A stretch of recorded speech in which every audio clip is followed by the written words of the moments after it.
My parents left everything to my golden child sister. Now she wants me to be her unpaid caretaker.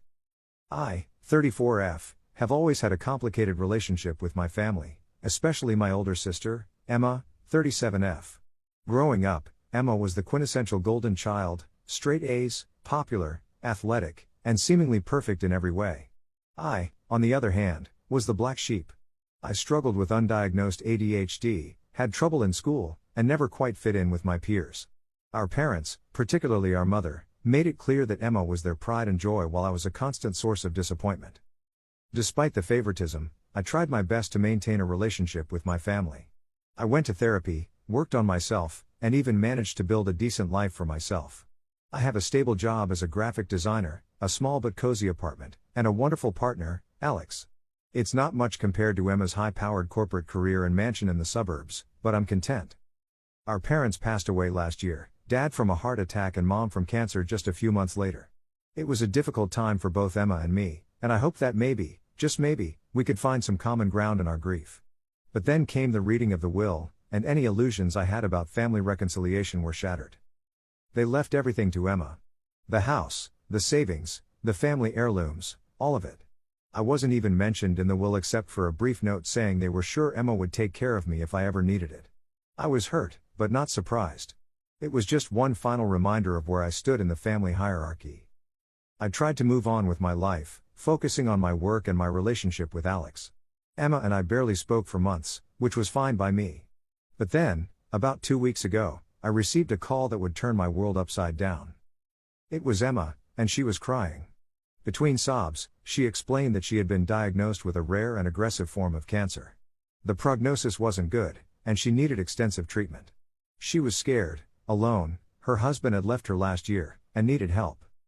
"I know we've had our differences," she said, her voice trembling, "but you're the only family I have left. I need you, sis." I felt a mix of emotions, sympathy, anger, confusion. Part of me wanted to help, but another part screamed that this was just another example of Emma getting everything while I was expected to give and give. Then came the kicker. Emma asked me to move in with her to be her full-time caretaker during her treatment. She couldn't afford a professional nurse because most of our parents' money was tied up in the house and investments. She needed someone to drive her to appointments, help with meals and cleaning, and provide emotional support. "You can live here rent-free," she offered, as if that was some grand gesture when the house should have been half mine to begin with. I told her I needed time to think and ended the call. Now, I'm torn. On one hand, she's my sister, and she's facing a life-threatening illness. Isn't this what family is supposed to do for each other? On the other hand, I can't help but feel resentful. Emma got everything from our parents, and now she wants the one thing I have left, my time and energy. Alex thinks I should tell Emma to sell the house and use the money to hire help. He says I don't owe her anything after a lifetime of being treated as second best. But I can't shake the guilt. What if I refuse and she doesn't make it? Could I live with myself? I decided to take a week off work to clear my head and figure out what to do. During this time, I've been reflecting on our complicated family history and trying to separate my lingering resentment from the current situation. One memory keeps surfacing. When I was 16 and Emma was 19, I was going through a particularly rough patch. My grades were slipping, and I was hanging out with a crowd my parents didn't approve of. One night, I snuck out to a party and got drunk for the first time. I called Emma in a panic, not wanting our parents to see me in that state. To my surprise, she came and got me without hesitation. She snuck me back into the house, helped me clean up, and covered for me the next morning when I was too hungover to get out of bed. It was one of the few times I felt like she truly had my back. But then, a few weeks later, when she caught me smoking cigarettes behind the school, she immediately told our parents. The contrast between these two incidents perfectly encapsulates our relationship, moments of sisterly solidarity overshadowed by betrayal and competition. As I mulled over these memories, I decided to reach out to Emma's doctor, with her permission, to get a clearer picture of her condition and needs. The news was grim. The cancer was indeed aggressive, and while treatment might extend her life, a full recovery was unlikely. The doctor emphasized that having a dedicated caretaker could significantly improve Emma's quality of life during treatment. This information made my decision even harder. I found myself lying awake at night, imagining worst-case scenarios. What if I said no and Emma suffered alone? What if I said yes and ended up sacrificing my own mental health and relationship in the process? I also couldn't shake the feeling that if the situations were reversed, Emma wouldn't even consider upending her life to care for me. But does that mean I should sink to that level? After days of inner turmoil, I decided to visit Emma and have an honest conversation. When I arrived at our childhood home, now hers, I was struck by how small and vulnerable she looked. Her usually perfectly styled hair was limp, and her designer clothes hung loosely on her frame. For a moment, all my resentment melted away, and I saw her simply as my big sister who was scared and in pain. We sat down in the living room, surrounded by photos of our parents and mementos of Emma's many achievements. The contrast between her current state and the golden child persona was stark. "Emma," I began, my voice steadier than I felt, "I've been thinking a lot about your request. But before I give you an answer, we need to talk about everything." She nodded, a mix of hope and apprehension in her eyes. I took a deep breath and continued, "I want to help you. You're my sister, and despite everything, I love you. But I can't just pretend that the past doesn't exist. The way our parents treated us, the way you often treated me. It left scars, Emma. And then the will. It just confirmed what I'd always feared, that I didn't matter as much." Emma's eyes filled with tears. "I know," she whispered. "I know it wasn't fair. I didn't ask them to do that. I was as shocked as you were when the will was read." "But you didn't do anything to make it right," I pointed out. "You kept everything." She looked down, unable to meet my gaze. "I was selfish," she admitted. "I told myself that I deserved it because I was the one who always did everything right. But deep down, I knew it wasn't fair to you." Her admission stunned me. I had never heard Emma acknowledge her privileged position in our family before. "I'm sorry," she continued, her voice cracking. "I'm sorry for every time I made you feel less than. I'm sorry for not standing up for you when our parents were unfair. I was so caught up in being perfect that I forgot how to be a sister." I felt tears welling up in my own eyes. This was the conversation I had been waiting for my entire life, but it came with such bittersweet timing. "I appreciate your apology," I said carefully. "It means a lot to hear you say these things. But Emma, you have to understand that years of hurt don't disappear with one conversation. And now you're asking me to put my life on hold to care for you. It's a lot to process." Emma nodded, wiping her eyes. "I know it's an enormous ask. And you have every right to say no. I'm scared, and you're the only person I trust. But I understand if it's too much." We sat in silence for a few moments, the weight of our shared history and uncertain future hanging between us. Finally, I spoke. "I can't be your full-time caretaker, Emma. I have my own life, my job, and my relationship with Alex. It wouldn't be fair to him or to me to give that all up. But," I paused, making sure I was certain about what I was about to offer, "I'm willing to help part-time." Emma's eyes widened with hope. "I can come by a few days a week," I continued. "I'll help with appointments, meal prep, whatever you need. But I need something from you in return." "Anything," Emma said quickly. "I want you to make this right," I said firmly. "The inheritance. I'm not asking for half of everything, but I want you to amend the will. Leave me the cottage by the lake. It was always my favorite place, and it would mean a lot to have that piece of our family history." Emma didn't hesitate. "Of course. I'll call the lawyer tomorrow. The cottage is yours, and I'll set up a fund for you too. It's the least I can do." I felt a weight lift off my shoulders. It wasn't about the money or property, not really. It was about recognition, about finally having my place in the family acknowledged. "There's one more thing," I added. "I want us to go to family therapy together. If I'm going to be involved in your care, we need to work through our issues with a professional. It'll be good for both of us." Emma agreed, and for the first time in years, I saw a glimmer of the sister I used to look up to when we were kids. Over the next few months, our relationship underwent a transformation. It wasn't easy. There were difficult therapy sessions where old wounds were reopened, days when the physical toll of Emma's treatment made her lash out, and moments when I questioned my decision to help. But there were also moments of genuine connection, laughter over shared memories, and a growing understanding between us. Emma's prognosis remained uncertain, but her doctors were cautiously optimistic about her response to treatment. As for me, I found a balance between helping my sister and maintaining my own life. Alex was supportive, often coming with me to Emma's house and helping out in his own way. One evening, as I was helping Emma sort through old family photos for a project she wanted to complete, she turned to me with a serious expression. "I want you to know," she said softly, "that even if the treatment doesn't work, these past few months have been a gift.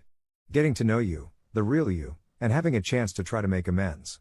It's made me realize what I've been missing all these years. I felt a lump in my throat.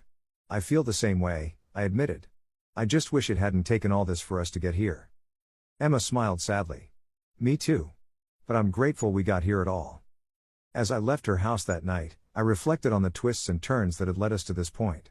The inheritance that had initially driven us further apart had, ironically, set in motion the events that brought us back together.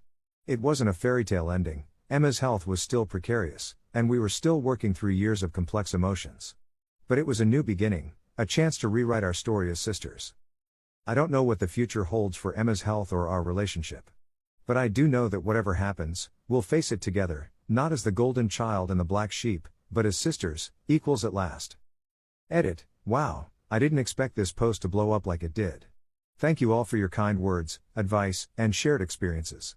To address a few common questions. 1. Yes, we're continuing with therapy, both individually and together. It's been incredibly helpful in navigating this new phase of our relationship. 2. Emma's treatment is ongoing, and while there have been some tough days, she's hanging in there. Your well wishes mean a lot. 3. For those asking about Alex, he's been my rock through all of this. We're actually talking about getting married next spring, and Emma's been surprisingly excited about helping with the planning, when she feels up to it. 4. To those who've shared similar stories of family estrangement and reconciliation, thank you. It's comforting to know we're not alone in this complex journey. 5. And for those who think I'm being too forgiving, I understand your perspective. This isn't about forgetting the past, but about choosing to move forward in a way that brings more peace into my life. It's a personal decision, and I respect that it might not be the right choice for everyone. Update, 6 months later. It's been half a year since my last post, and so much has changed.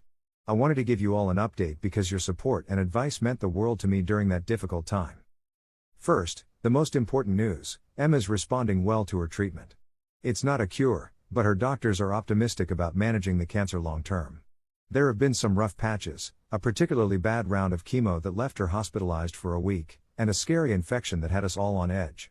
But she's fighting hard, and her strength continues to amaze me. Our relationship has evolved in ways I never expected. The family therapy sessions have been intense, to say the least. We've had breakthrough moments and setbacks, laughter and tears. One session stands out in particular. We were discussing our childhood, and Emma suddenly burst into tears. Through her sobs, she confessed that she had always been jealous of me. I was stunned. She explained that while our parents heaped praise on her achievements, they seemed to love me unconditionally. She felt trapped by their expectations, always afraid of disappointing them, while I seemed free to be myself. You were always so creative, so unique, she said. I wanted to be like that, but I was too scared to step out of the perfect mold they created for me. It was a perspective I'd never considered, and it helped me see our childhood in a new light. It didn't erase the hurt I'd experienced, but it helped me understand Emma better. As for the practical aspects of caregiving, we've settled into a routine. I spend 3 days a week at Emma's house, helping with everything from medication management to simply providing company during long treatment days. Alex often joins me, and he and Emma have developed their own friendship, bonding over terrible reality TV shows and even worse puns. On the days I'm not there, we've set up a rotation of friends and a part-time professional caregiver. Emma was resistant to outside help at first, but she's come to appreciate the support network we've built. The cottage by the lake is officially mine now. Emma insisted on renovating it as a surprise, updating the kitchen and adding a small studio space where I can work on my graphic design projects. It's become a sanctuary for both of us, a place where we can escape the stress of hospitals and treatments. Last month, we spent a weekend there together.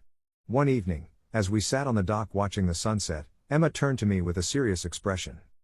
I need you to promise me something, she said. My heart clenched, fearing bad news about her health.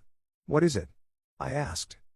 If things take a turn for the worse, she began, her voice steady despite the weight of her words, I don't want you to put your life on hold. You and Alex should get married, have kids if you want them, pursue your dreams.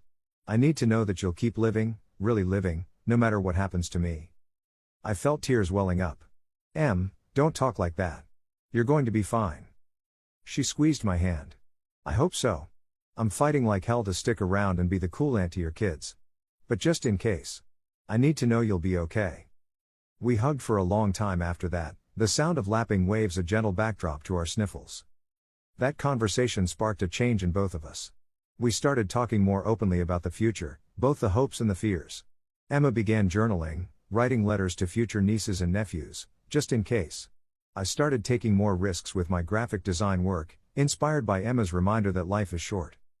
There have been lighter moments too. Emma decided to throw a fuck cancer party after a particularly grueling round of treatment.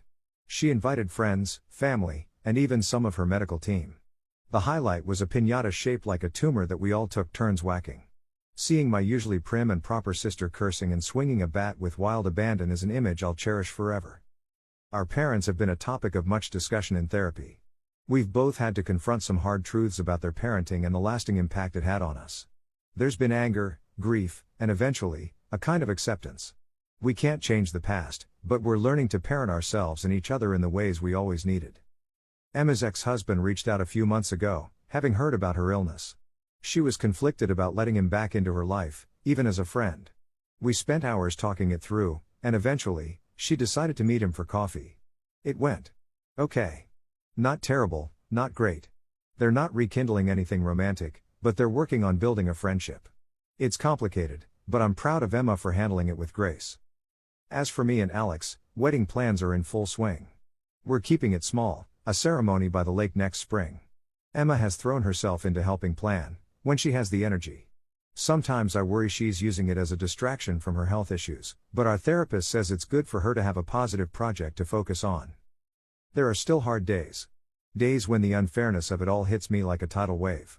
Days when Emma's fear and pain are palpable, and I feel helpless. Days when I'm exhausted from balancing caregiving, work, and my own life. But there are beautiful days too. Days when Emma's laugh rings out, free and unencumbered by worry. Days when we stay up late, talking about everything and nothing, making up for lost time. Days when I look at her and see not the golden child or the sick sister, but simply Emma, complex, flawed, and deeply loved. I don't know what the future holds. Emma's prognosis is uncertain, and there's always a shadow of fear hanging over us. But I do know this: whatever happens, we'll face it together. Not as the people we were, shaped by favoritism and resentment, but as the people we're becoming, sisters, friends, and each other's fiercest advocates. Thank you all again for your support. Your kindness has been a light in some dark times.